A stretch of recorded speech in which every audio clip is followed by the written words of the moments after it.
নমস্কার বন্ধুরা, হাউসওয়াইফ মনিকা চ্যানেলে আপনাদের সবাইকে স্বাগত। মুড়ির মোয়া খেতে সকলেই খুব পছন্দ করে, আর এটা সকলের ঘরেই খুব ভালো বানানো হয়। তবে অনেকেরই সমস্যা হয়, মুড়ির মোয়া খুব বেশি দিন মুচমুচে থাকে না, অল্প কিছুদিনের মধ্যে নেতিয়ে যায় আর খেতে ভালো লাগে না। তাই মুড়ির মোয়া কিভাবে বানালে বেশি দিন মুচমুচে থাকবে আর খেতে খুবই ভালো লাগবে, সেটাই আমি আজ আপনাদের সঙ্গে শেয়ার করব। চলুন তাহলে দেখে নেওয়া যাক আমার আজকের ভিডিওটি। আমি এখানে কিছু মুড়ি নিয়েছি। মুড়িগুলি খুব ভালো করে জেলে পরিষ্কার করে নিয়েছি।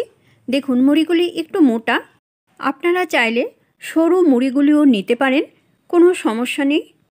এখন চেলে নেওয়া মুড়িগুলি শুকনো কড়াইয়ে ভালো করে ভেজে নেব।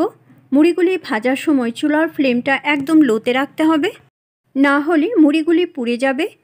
আমি যে মুড়িগুলি নিয়েছি, মুড়িগুলি মুচমুচেই ছিল, তারপরও মুড়ির মোয়া বানানোর আগে মুড়ির ভালো করে ভেজে নিতে হবে, তাহলে মুড়ির মোয়া বেশি দিন মুচমুচে থাকবে আর নেতিয়ে যাবে না।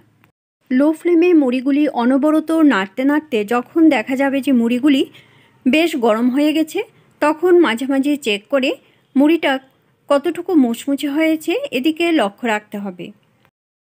যখন দেখা যাবে যে মুড়িগুলি বেশ গরম হয়ে গেছে আর মুচমুচে হয়ে গেছে, তখন কড়া থেকে নামিয়ে নিতে হবে। দেখুন, মুড়িগুলি কত মুচমুচে হয়ে গেছে। এখন আর ভাজার কোনো প্রয়োজন নেই। এখন চুলার ফ্লেমটা বন্ধ করে গরম কড়াইটাতে কিছুক্ষণ নাড়াচাড়া করে তারপর নামিয়ে নেব। মুড়িগুলি একটা বাটিতে ঢেলে নেওয়ার পর ওই একই কড়াইয়ে গুড় জাল দিয়ে নেব। গুড় তাড়াতাড়ি নরম হওয়ার জন্য আমি গুড় জলে ভিজিয়ে রেখেছিলাম। এইভাবে গুড় জলে ভিজিয়ে রাখলে গুড় তাড়াতাড়ি গলে যায়, আর গুড়ে যদি কোনো ময়লা থাকে সেটা নিচে পড়ে যায়।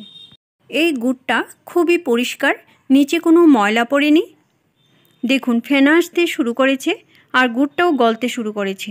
দেখুন, গুড় ঠিকঠাকভাবে গলে গেছে, গুড়ের পাকটাও অনেকটা হয়ে এসেছে।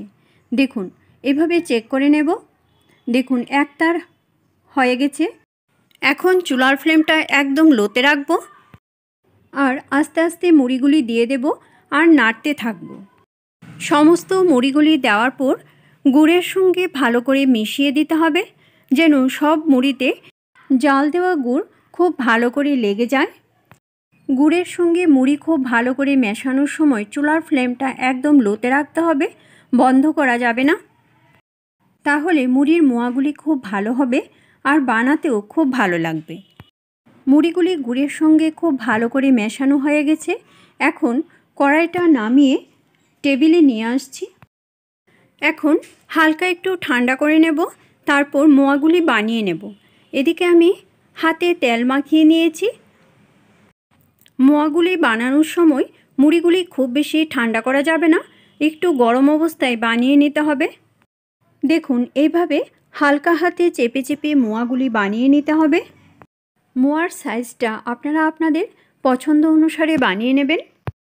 আপনারা যদি একটু ছোট পছন্দ করেন তাহলে অল্প মুড়ি নিয়ে এভাবে চেপে চেপে বানিয়ে নিলেই ছোট হবে। মোয়া বানিয়ে নেওয়ার পর আমি একটা থালাতে নিয়ে নিচ্ছি। এখন এভাবে আরেকটা বানিয়ে নিলাম, আরেকটা বানিয়ে দেখিয়ে দিচ্ছি। পাকিয়ে নেওয়া মুড়ির থেকে এভাবে অল্প পরিমাণ মুড়ি নিয়ে হালকা হাতে চেপে চেপে গোল গোল করে নিলেই মোয়া তৈরি হয়ে যাবে। একইভাবে আমি সমস্ত মোয়াগুলি বানিয়ে নিচ্ছি। খুব সহজ পদ্ধতিতে মুড়ির মোয়া বানানোর রেসিপিটা ভালো লাগলে অবশ্যই লাইক করবেন আর বন্ধুদের সঙ্গে বেশি করে শেয়ার করবেন। এইভাবে আপনারাও বাড়িতে ট্রাই করবেন, আশা করি আপনাদের কাছেও খুব ভালো লাগবে। আর আমাকে কমেন্ট করে জানাবেন কীরকম লাগলো। আমার চ্যানেলে নতুন দর্শক বন্ধু হয়ে থাকলে চ্যানেলটা সাবস্ক্রাইব করে আমার পাশে থাকবেন আর বেল আইকনটা অবশ্যই প্রেস করে দেবেন, কেননা আমি চ্যানেলে নতুন কোনো রেসিপি দিলে রেসিপিটা আপনাদের কাছে খুব তাড়াতাড়ি পৌঁছে যাবে। আপনাদের যদি কোনো রেসিপি দেখার ইচ্ছে থাকে তাহলে কমেন্ট বক্সে অবশ্যই কমেন্ট করে জানাবেন, আমি সেই রেসিপিটা আপনাদের সঙ্গে শেয়ার করার চেষ্টা করব। আবার আসবো নতুন কোনো রেসিপি নিয়ে। ভালো থাকবেন, সুস্থ থাকবেন, ধন্যবাদ।